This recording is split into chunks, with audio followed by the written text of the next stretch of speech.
Before we begin, here's something you need to know. Sometimes the people you love the most are the ones who teach you how to live without them. They smile to your face while slowly erasing you from their lives. And when you finally see the truth, it's too late to be the same person again. This is the story of how I stopped being invisible and started being free. Tell me where you're watching from, and don't forget to subscribe for more real-life stories like this. My name is Margaret Whitmore. I'm 74 years old, and until not long ago, I believed I had done everything right. I raised a daughter while working full-time at the county library. I buried my husband 12 years ago and never remarried. I dedicated myself fully to my family, especially after my daughter Susan's divorce left her with 2 kids and a house she couldn't afford. I stepped in quietly, without asking for recognition. I cooked, I babysat, I paid bills when I could.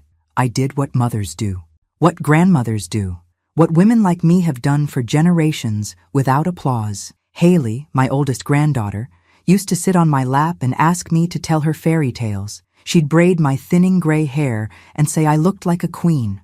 I thought we had something special. I really did. So when she announced her engagement, I was genuinely happy.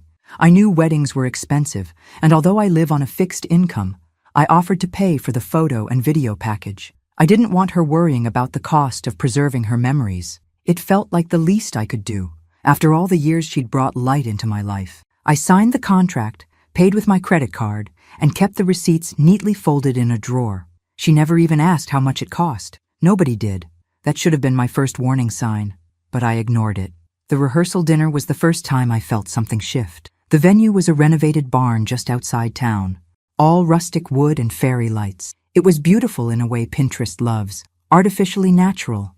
People were laughing, sipping from mason jars, taking selfies under twinkling strings of bulbs. I stood off to the side, watching Haley move through the crowd like she belonged to another world. She saw me and smiled, a small, practiced smile.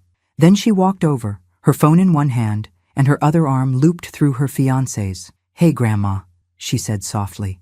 "Can I talk to you for a sec? Over here?" I followed her a few steps away from the others, near a row of folding chairs. The videographer and his assistant were doing test shots, scanning the space. That's when she said it. "You understand, right? The style of the video is modern, sort of minimal. I just think it might be better if you're not in the final cut, or not too much. It's nothing personal. It's just the vibe, the vibe." That word hit me like ice water down my spine. I looked into her eyes, searching for some kind of joke, some hint of discomfort, even shame.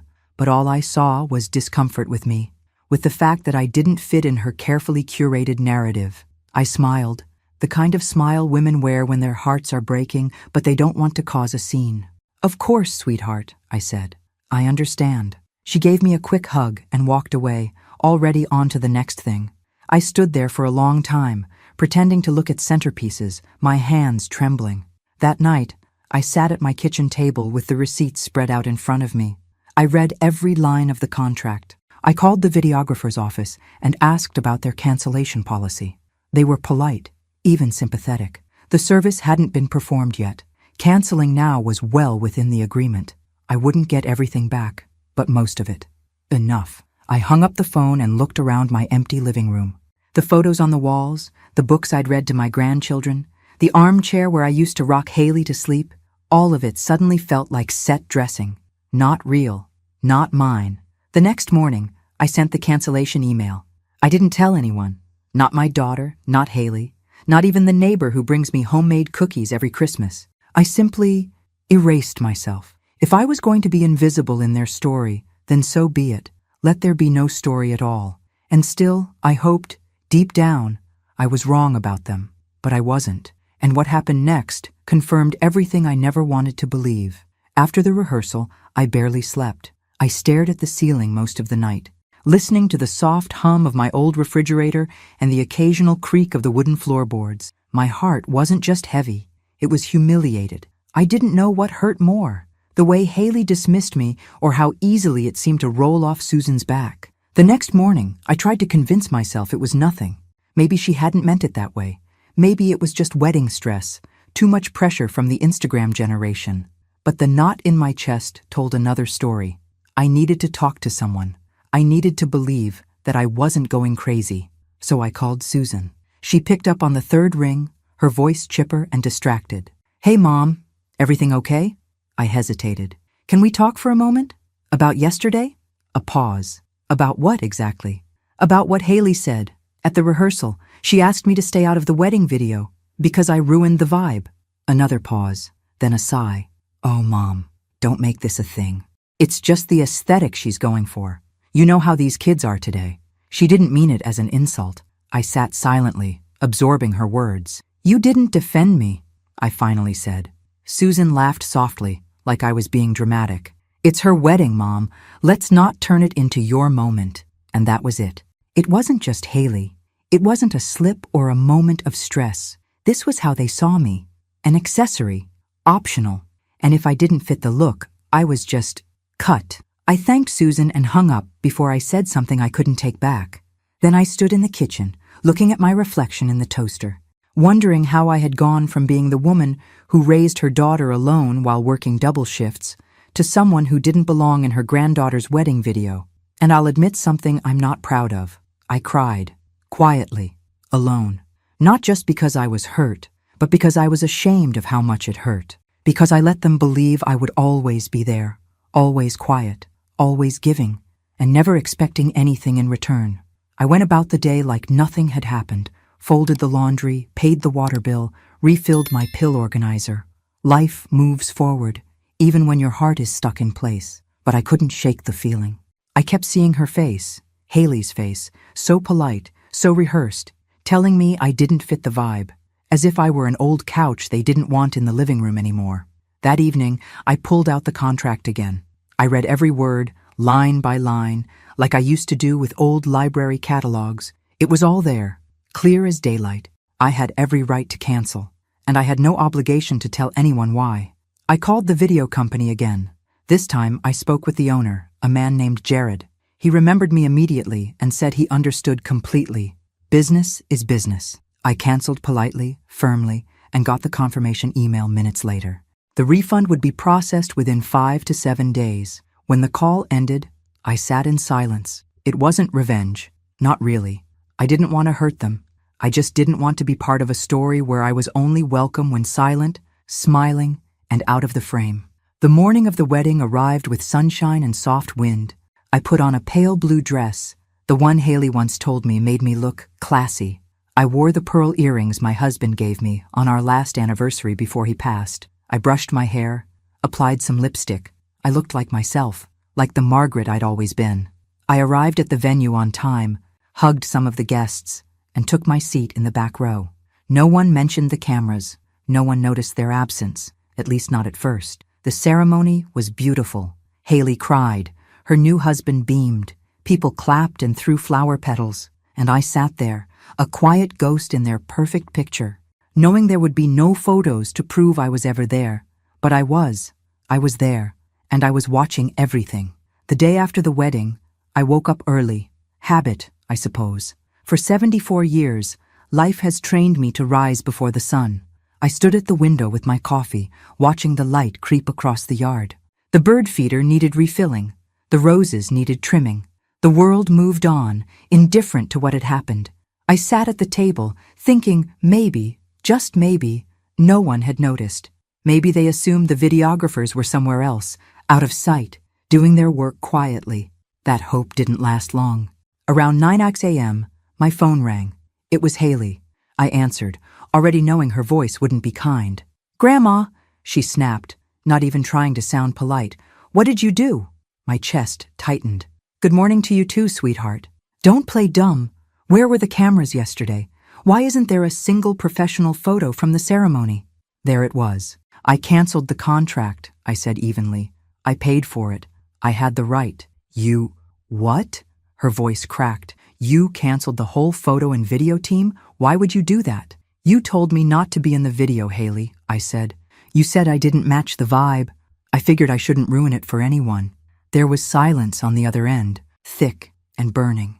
I could hear her breathing hard, the kind of breath that comes from someone used to control and suddenly realizing they've lost it. "You ruined everything," she whispered. "Everything. This was the most important day of my life. I closed my eyes. You told me I didn't belong in it. You're so selfish, she hissed, and hung up. I stared at the phone for a long time after that. I knew the fallout was coming, but I didn't expect it to be so instant, so venomous. It wasn't just disappointment. It was hate from someone I loved more than words. By the afternoon, Susan called. Her tone was colder than winter. What the hell were you thinking? Mom? I was thinking I didn't want to spend thousands of dollars to be excluded. You did this to punish her. Admit it. I swallowed hard. I did it to respect her wishes. She didn't want me to be seen, so I made sure I wouldn't be. You're unbelievable, she said. All these years we've taken care of you. I cut her off. Taken care of me? Susan, I've paid your rent more times than I can count. I watched your kids so you could go back to work. I paid for braces, sports uniforms, plane tickets, and now this wedding package. I never asked for thanks, but don't pretend you carried me. I carried all of you. There was a stunned silence on her end. I need to go, she finally muttered, and hung up. By the end of the day, Haley had blocked me on Instagram. Susan hadn't returned my texts. Even my younger grandchildren stopped responding to my weekly Sunday messages. I became radioactive. Not a person, just a problem. I tried not to cry. I tried to convince myself it didn't matter. But it did, because all those years I told myself I was loved, that we were a family. They were built on silence, on me saying yes, on me swallowing pain, on me pretending that being ignored was okay. It wasn't okay. It had never been. The days that followed were quiet, oppressively so. No calls, no visits. I didn't hear from anyone, not even neighbors who usually waved. Maybe word had spread. Maybe people were giving me space. What I had now wasn't space. It was erasure. And in that silence, something inside me shifted. For the first time, I asked myself what it would look like to live without them. Not just physically, but emotionally. To stop bending, to stop apologizing for existing. And with that, I began to make decisions. Not out of rage, out of clarity. Você diz, 1. O ChatGPT disse, Chapter 4. The silence didn't scare me anymore. It became honest. For once, I wasn't pretending everything was fine. I wasn't filling gaps with casseroles and birthday cards. I wasn't trying to earn love with bank transfers and baked goods. The phone didn't ring. No one came by. And strangely, the quiet felt cleaner than the noise ever had. But the world doesn't stay quiet for long, especially not after a wedding with no video. By the middle of the week, the ripple began. It started small. A message on Facebook from a distant cousin asking why Haley hadn't posted any pictures yet. Then came a comment under one of Susan's photos. Can't wait to see the wedding video. There was no video. That's when the calls resumed. Not to talk, but to attack. Susan's voice, sharp and short. You need to fix this, Mom. Call the company and rebook. I can't, I said. The wedding is over. Then call them and see if they can do something. A photo shoot, a recreation, anything. It's not my responsibility anymore, I said, and meant it. She hung up without saying goodbye. 2 days later, Haley showed up at my doorstep. I hadn't seen her since the wedding. Her eyes were red from crying, her voice cracked and tired. Why would you do this to me? She asked. Why would you take this away? I invited her in. She refused. You could have told me. You could have said something. I looked her in the eye, my voice even. Would you have listened? She hesitated. Her mouth opened, then closed. She didn't answer. I did everything I could for this family, I said, my voice steady. But I won't pay to be erased. You weren't erased, she snapped. You asked me not to appear. That's the same thing. Tears welled up in her eyes, but they weren't the kind I recognized. Not grief, not regret, frustration, embarrassment. I needed this to be perfect, she whispered, and I needed to stop pretending I didn't matter. Haley turned and walked away. She didn't look back. Later that night, I received an email.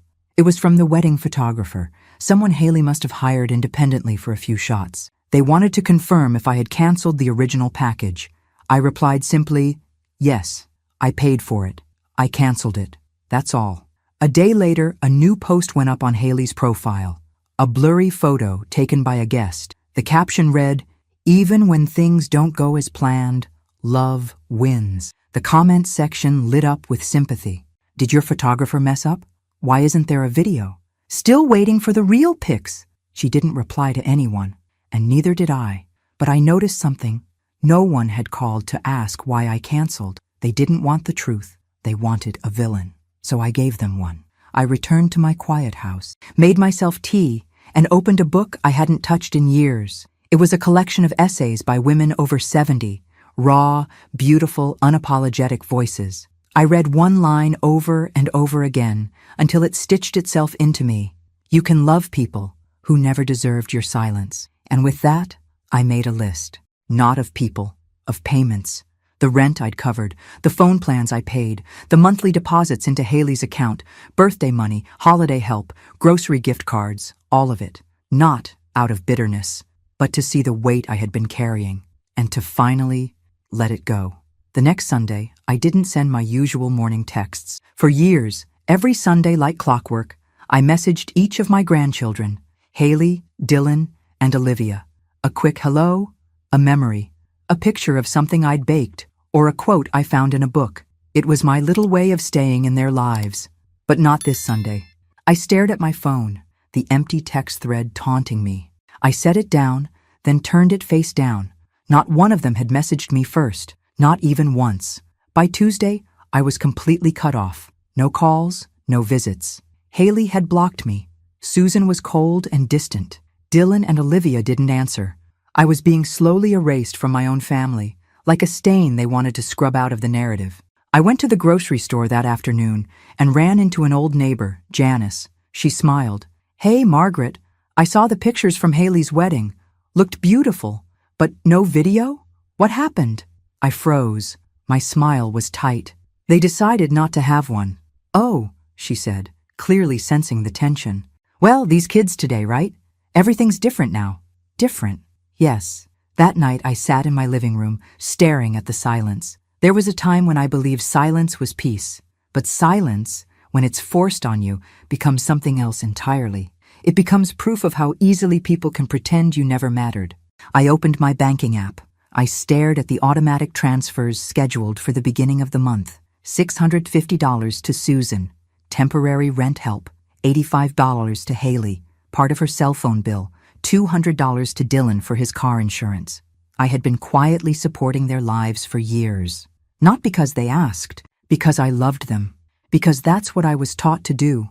Keep the family together, fill the gaps, smooth the wrinkles no one wants to see. But I wasn't smoothing anymore. I was disappearing. So I turned them off, one by one, canceled the payments, closed the shared family phone plan, ended the automatic gifts, not as punishment, as closure. I didn't send a message. I didn't explain. I just let it go. 3 days later, I received a message from Susan. Short, cold. Did you forget to send the rent this month? I waited, watched the screen. She didn't follow up with a question, didn't ask how I was, didn't say she missed me. Just that, did you forget? I replied, no. That was it. Her reply came within minutes. Seriously? You're going to act like this over a wedding? I didn't respond. She sent another one. You're punishing all of us. And for what? Not wanting to be in a stupid video? Still, I said nothing. And that's when it hit me. They didn't think I was hurt. They thought I was lashing out. They couldn't imagine that I had reached my limit, not out of anger, but because of clarity. Because I had seen the truth, that I was only visible when I was useful, when I gave, when I smiled and nodded and faded into the background so they could shine. But I wasn't fading anymore, and that terrified them. They had built their lives on the assumption that I would always be there, and now, for the first time, I wasn't. I didn't cry when I canceled the payments. I didn't even flinch. That surprised me. The Margaret I used to be would have agonized over it, would have worried about Susan's rent, about whether Haley's phone would get cut off, whether Dylan would make his car payment on time. But the woman sitting at her desk that morning wasn't that Margaret anymore. I didn't feel cruel. I felt awake. For years, I'd been pouring into them without measure. And what had I been filling? A hole that never closed, a thirst that never eased. They never thanked me. Not once. Not truly. And I don't mean the polite thanks, Grandma. I mean the kind of gratitude that makes you feel seen, that says, I know what you've done for me. I know who you are. I never got that. I just got needs. It wasn't long before Susan demanded a lunch. Not invited. Demanded. The text was brief. We need to talk. Tomorrow, 12 p.m., Mason's Diner. Not, are you free? Not, Would you like to talk? Just a directive. I stared at the message, then typed back, okay. I chose to go, not for her, but for myself. The next day I arrived 5 minutes early. As always, Susan showed up 10 minutes late, sunglasses on, no smile. She sat down without saying hello. So this is how you want it now? I looked at her calmly. How I want what? This distance, the cold shoulder, cutting us off. I didn't cut anyone off, I said. I just stopped carrying everyone's weight. She huffed. Mom, this is ridiculous. All this because Haley didn't want you in a video? I leaned in slightly. This isn't about a video. It's about a lifetime of being background support, a wallet, a babysitter, a backup plan. Susan rolled her eyes. That broke me a little. You know what hurts more than anything? I asked quietly. It's not what Haley said. It's that you didn't even blink when she said it. You didn't defend me. You didn't ask her to rethink it. You just let it happen. She was stressed. It was her big day. And I was invisible. Again, she crossed her arms. Maybe you need some space. Maybe it's better if you take some time, away from the family. Until you're ready to move past this. I felt something inside me settle. I nodded. Thank you for saying that. She frowned. Saying what? For making it clear. I stood up, reached into my purse, pulled out a 20, and laid it on the table. For your lunch, I said. Then I walked out, my legs steady, my back straight. She didn't call after me. I didn't look back. That night, I cleaned out a closet I hadn't touched in years. I found an old painting set my husband had bought me once on a whim after I told him I loved the smell of oil paint. I had never opened it. I ran my fingers over the brushes, still wrapped in plastic, still new, and I thought, what else have I put on hold? What parts of myself have I boxed away in favor of being someone else's anchor? So I made a promise to myself that night. I would find out, not to prove anything, not to get anyone back, but because, after 74 years, I was ready to be more than just a role in other people's stories. I didn't expect to feel so light after that lunch. It wasn't happiness. God, no. It wasn't relief, either. It was something stranger, like I had been holding my breath for years and didn't even realize it until I finally exhaled. For the first time, I stopped asking myself what I'd done wrong. I started asking what they had done, or more precisely, what they had never done. Respect me. That same week, I walked to the local library. It's not far, just 10 blocks down the road. I hadn't been inside in years. Funny, considering I spent most of my life in places like it. Cataloging, shelving, recommending titles. It was like muscle memory. The smell of paper, the low hum of the air conditioning, the shuffling of pages, it all came rushing back. I signed up for a community book club on Wednesdays and a watercolor class on Saturdays. The woman who ran the painting group, Lisa, was maybe in her mid-60s and had this kind, bohemian energy. She didn't ask what brought me there. She just smiled and handed me a set of brushes. I've seen you around, she said. Glad you came. And just like that, I belonged somewhere. Not because I was related to anyone or needed or useful. Just because I showed up. Susan didn't call after the lunch. Not once. Neither did Haley. And while part of me still hoped for a message, the other part, the part that was growing stronger every day, was glad they didn't. It gave me space to breathe, to think, to be. But life has a funny way of showing its truths at the most unexpected times. One morning, I stopped by the bank to close an old savings account I no longer used. While the teller processed the paperwork, she glanced up and said, Whitmore. Any relation to Haley Whitmore? Her wedding was just a couple weeks ago, right? I smiled politely. Yes, she's my granddaughter. Oh, the teller said, lowering her voice. My niece was one of the wait staff at that event. Said it was beautiful, but kind of tense. Apparently, there was a lot of talk about a missing videographer. I nodded. That's true. She looked surprised but didn't ask more. Professionalism, I suppose. But it was there, in her eyes. That flicker of curiosity, of judgment, or maybe just confusion.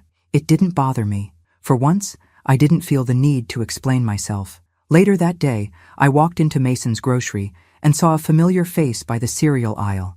Mrs. Peters, Susan's old high school teacher. She gave me that awkward half-smile people wear when they're not sure where you stand.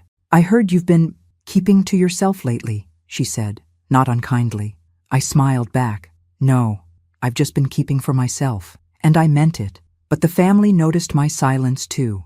It started small, Susan's husband, her second one, called, asking about a tax document I had once helped him find. I told him to check with a CPA. Then Dylan texted to say his car insurance didn't go through. I didn't respond. And when Olivia emailed to ask if I could help her cover books for her fall semester, I sent back one sentence: "Ask your mother." That's when I got the message from Susan. "So this is what we're doing now? You're cutting off your entire family over your feelings?" Feelings. As if that word meant something petty, like I'd spilled milk and was being dramatic. I didn't reply, because by now I understood something critical. People will always call your boundaries a betrayal when they benefited from your lack of them. I didn't need to justify my silence. I didn't owe them my forgiveness. They had built a world where I didn't exist, except when they needed something. So now, I was doing the same. I was building a world without them, and it was already starting to feel like home. It's strange how quickly a routine can shift. 1 month ago, I would have spent my mornings transferring money, checking in on Susan's bills, texting Haley reminders, double-checking Dylan's college account. I called it help. But now, looking back, I realize it wasn't help. It was survival. It was how I bought my place in a family that never offered one freely. Now, my mornings look different. They started with warm tea instead of stress, with a paintbrush in hand instead of a debit card, with silence. Not the cold silence they had forced on me, but a gentle, welcome kind. The kind where you can hear yourself again. I had been going to the library 3 times a week. On Wednesdays we read. On Saturdays we painted. On the other days, I wandered through the shelves, through memories, through possibilities. One day, Lisa from the painting class approached me after the session. "You ever think about doing a gallery night?" she asked. "The local arts center lets seniors reserve space once a season. Your work has soul." I blinked at her. Stunned. "You think people would want to see it?" She smiled. "I think people need to see it." That night, I stood in front of the canvas I'd been working on for 3 weeks. It was simple, just a dining table under dim light. But at the end of the table, one chair was empty. I hadn't planned it. My hand just did it. It was the first time I saw my story reflected back at me. The next day, I filled out the gallery submission form. That same afternoon, I passed a coffee shop downtown and noticed Haley sitting by the window with 2 friends. She didn't see me. Or maybe she did and chose not to. I watched them laugh and scroll through their phones. One of them held up a camera. Haley posed, smiled, tossed her hair just right. I didn't feel jealous. I felt detached, because I saw it for what it was now. Performance, perfect angles, perfect light, perfect illusion. She didn't want a family that was real. She wanted a family that looked good in pictures. And now, she had neither. Back home, I opened my old notebook. It was filled with lists and notes I used to jot down. Groceries, reminders, gift ideas for the kids. On the last page, I started a new list. I titled it, "Things I Want That No One Can Give Me Peace When I Wake Up." A name spoken with love, not obligation. Silence that feels like comfort, not punishment. The freedom to be who I am, not who they want. The right to be forgotten and not care. I sat back and looked at that list. Not one thing on it had a dollar sign. Not one could be bought or owed. It was mine, all mine. And for the first time in my life, that felt like enough. I never meant to hear about Haley's reenactment. But this town isn't very big. 2 women in my painting class were chatting near the window, brushes in hand, canvases forgotten. "I heard she hired a whole new team," one of them said. "Some kind of stylized wedding shoot, like a redo, but for Instagram." "Wasn't the wedding just a month ago?" the other asked. "Yeah, but apparently her grandma ruined it or something. No video, no professional photos. She's devastated." I didn't say a word. I dipped my brush in blue, then gray, then a soft gold, and dragged the color across the canvas. But inside, I was still. Not proud, not angry, just still. That night, curiosity got the best of me. I typed Haley's name into Instagram. Her account was public again. There it was. A carousel of perfectly posed images. She was in her dress again, standing in a field of tall grass, backlit by sunset. Her husband was beside her, dressed in a new suit. The caption read, "Sometimes life gives you a second chance to tell your story right." Thousands of likes, hundreds of comments, all filled with admiration. So dreamy. Literal fairy tale vibes. "Where did you get this lighting?" I studied every frame. And in everyone, I noticed the same thing. Something missing. Joy. There were smiles, sure, but the kind that live on camera and vanish in real life. There was no grandmother holding her hand, no mother brushing tears away, no candid moments, just staging, just angles, just performance. I closed the app. She hadn't just tried to replace the lost footage, she tried to erase what couldn't be controlled. And maybe she succeeded, but I wasn't the one who lost something permanent. She was. She could redo the pictures, recreate the poses, reconstruct the setting, but she couldn't fake the emotion that came from belonging, from connection, from the history that made a moment meaningful. And I realized something right then. Haley hadn't blocked me from her video because I ruined the vibe. She blocked me because I didn't fit her illusion. I was too real, too old, too much of a reminder that life isn't filtered and family isn't curated. And she didn't want that truth documented. She wanted a fantasy, so she built one. Let her have it, because I finally had something better. Not everyone would understand what I did. Not everyone needed to. But deep down, I knew. I hadn't ruined her wedding. I had saved myself. It started small. An email from Susan's landlord to her old AOL account, one I helped her set up when she was 32. It had bounced back, then been forwarded to me by mistake. The message read, "Final notice, rent overdue, payment not received for the second month in a row." A ripple in the surface. Then came the voicemail from Dylan. I hadn't heard his voice in months. He didn't say, "Hi, Grandma." He didn't ask how I was. He just said, "Hey, I think there was a mistake with the car insurance. The payment bounced, and they're saying the policy is suspended. Can you look into it?" I didn't respond. Then Susan herself broke the silence, this time with an email, cold and clipped. Subject, disappointing body. I hope you're satisfied. Everything's a mess now, and you've made your point. That was it. No apology, no reflection, no acknowledgement, just blame. I didn't reply. Instead, I sat in my backyard that evening, watching the sky burn orange as the sun dropped behind the treetops. I listened to the rustle of the wind and the rhythm of crickets warming up for the night. I used to spend evenings like that doing online bill payments for Susan, organizing gift cards for the grandkids, researching scholarships, always fixing, filling, fussing over every part of their lives but my own. Now, I was just there, present, whole, and they were crumbling. I had never intended for that to happen. But there it was, the quiet collapse of a structure that had relied entirely on me staying silent and generous and small. The next morning, I went into town for a few groceries. As I walked past the cafe, I saw Susan inside. Her hair was pulled back too tightly, her eyes tired, her phone in her hand. She looked up, saw me through the window. We locked eyes. She didn't wave, neither did I. And that moment was more honest than any conversation we'd had in years. She had never been angry because I hurt her. She was angry because I stopped enabling her. A week later, Olivia sent me a text. It was different from the others. "Grandma, I miss you. I don't know what's going on, but I hope you're okay.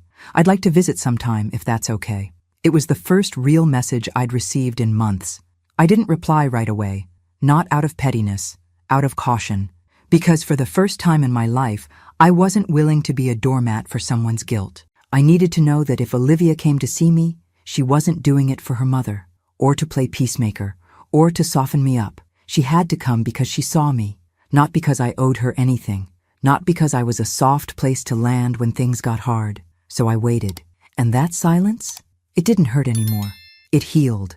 I knew the invitation would come eventually. It arrived on a Thursday afternoon in a pale pink envelope, like it had been chosen by a wedding planner. Inside was a card, thick and perfumed, with embossed lettering. "Family lunch, Saturday at 1 p.m. Let's reconnect. We miss you." No names, no apology, no explanation, just branding. I stared at the card for a long time. My first instinct was to cry, not because I was touched, but because they still didn't understand. This wasn't a lunch. It was a strategy, a performance for optics, a staged reunion, something to post about, to tell others that we worked it out like families always do. I could already see the caption in Susan's voice, "Grateful for forgiveness and second chances, family over everything." But they didn't want to rebuild trust. They wanted to rebuild image. I laid the invitation on the table and walked to the kitchen, put the kettle on, watched the steam rise. For days, I thought about it. Should I go? Should I finally speak my piece? Should I look them in the eyes and ask the questions they were too cowardly to ask themselves? But then I remembered the calm I had built, the quiet mornings, the fresh canvas, the taste of tea without bitterness, the way I had started to feel like me again. And I realized that peace wasn't something I was willing to gamble. Not for them. Not for a table I was no longer welcome at unless I brought everything they needed. So on Friday night, I called the number listed on the card. Susan picked up. I could hear chatter in the background. Probably Olivia and Dylan. Maybe Haley too. "Hello?" she said, cautious. "It's me," I said. "Oh," she paused. "I wasn't sure if you'd call. I got your invitation." Another pause. "And? I won't be attending." She inhaled sharply. "Mom, can we just—" "No," I said firmly. "We can't just. That's the problem. You're not ready to listen. You want to repair the story, not the relationship. You want me to be quiet again, useful again, forgiving again. Isn't that what family does?" "Not without honesty," I replied. "Not without accountability." There was silence on the line, so I added, "You don't miss me. You miss the version of me who tolerated everything. That version doesn't live here anymore." I hung up before she could speak. The next morning, I walked to the library. It was gallery day, my first art showing. The community room had been transformed into a small exhibition. My paintings lined the walls, landscapes, quiet moments, scenes from memory. And in the center, on a pedestal under soft light, was the piece I'd kept for last, a ballroom, empty tables, ghosted outlines of guests, and at the end of the frame, a single chair, illuminated, not occupied, not forgotten, seen. People came, strangers mostly, a few friends from class. One woman cried when she saw the ballroom piece. "It's like being uninvited without ever being told," she whispered. "I know that feeling." I nodded. So did I. Near the end of the evening, a little girl walked in with her parents. She stopped in front of the ballroom painting and tilted her head. She looked up at me and asked, "Is that your chair?" I smiled, warmth rising in my chest. "It was," I said softly. "But now I have a whole room." And in that moment, I understood the kind of ending I had written for myself, not loud, not dramatic, not vengeful, but full, complete, mine. It had been weeks since I'd declined their invitation, weeks of quiet, of paintings and books, of tea that didn't need to be rushed. For the first time in my life, I felt grounded, not just in my body, but in my choices, in who I had become, not in who I had been expected to be. I didn't care about the phone calls anymore. I didn't check my inbox obsessively for apologies that would never come. I didn't search through social media to see if Haley had posted some new staged, happy family moment. I didn't need to. What I needed was my own reflection, and I saw it in the piece I had created. The next time I saw Susan, it was on my terms. It happened unexpectedly. I had just finished my usual Saturday painting class and was walking back home when I saw her, standing by the coffee shop's door, hands shoved into her jacket pockets, staring at the ground. Her face was drawn, tired, like the weight of the world had settled on her shoulders. I stopped at the curb, watching her from a distance. It wasn't that I hadn't thought about her, or the others. It wasn't that I didn't feel something. But I had learned to live without that something ruling me, without their expectations weighing me down. She looked up. Her eyes met mine across the street. For a moment, we just stood there. Neither of us moved. Neither of us called out. Then, slowly, she crossed the street. When she was a few feet away, she stopped, not too close, but not far either. "You're really doing this," she said, her voice soft, a little broken. "Doing what?" I asked. "Living without us." It was a statement, not a question. I felt a pang, but I held it in, like I had learned to hold everything else. "I'm living for myself," I said. "I've been doing that for a while now." I didn't know what it felt like until I stopped being useful to everyone else. She looked at me, eyes filled with something like regret. "Mom, I didn't mean to hurt you. I raised a hand, cutting her off gently. "You didn't hurt me, Susan. You made me see the truth. That was the gift." She blinked, her lips trembling. "I don't know how to fix this, how to fix us." "You don't," I said. "You can't fix something that wasn't broken to begin with. You just need to start being honest with yourself, and with me." I don't know if I can," she admitted. "I don't know what I was supposed to do. I thought I was protecting Haley, making sure she had everything she wanted, and in doing that, I I pushed you away. I stepped closer, closing the gap between us. There was a part of me that wanted to reach out, to hold her, to make it all right again. But there was also a part of me that knew I couldn't. Not yet. Not unless she was ready to see me as I was, fully, completely, without making me fit into the boxes they'd designed for me. Maybe that's where you've been going wrong all along, I said softly. You don't have to protect everyone. Sometimes, you need to protect what's yours. She nodded, her eyes glistening with the weight of things left unsaid. But there was no anger in it anymore, just sadness, and maybe, finally, a little understanding. I'm not going to fix this for you, I said, taking a step back. I'm going to let you figure it out, just like I did. Susan looked down, and for the first time in a long while, I saw her face soften. I'll try, she said. I nodded. That's all you can do. And then I turned to walk away, not with bitterness, but with something closer to peace. I didn't look back, because this time, I was no longer waiting for them to notice me. I had already noticed myself, and for the first time in decades, that was enough. Thanks for listening. Don't forget to subscribe and feel free to share your story in the comments. Your voice matters.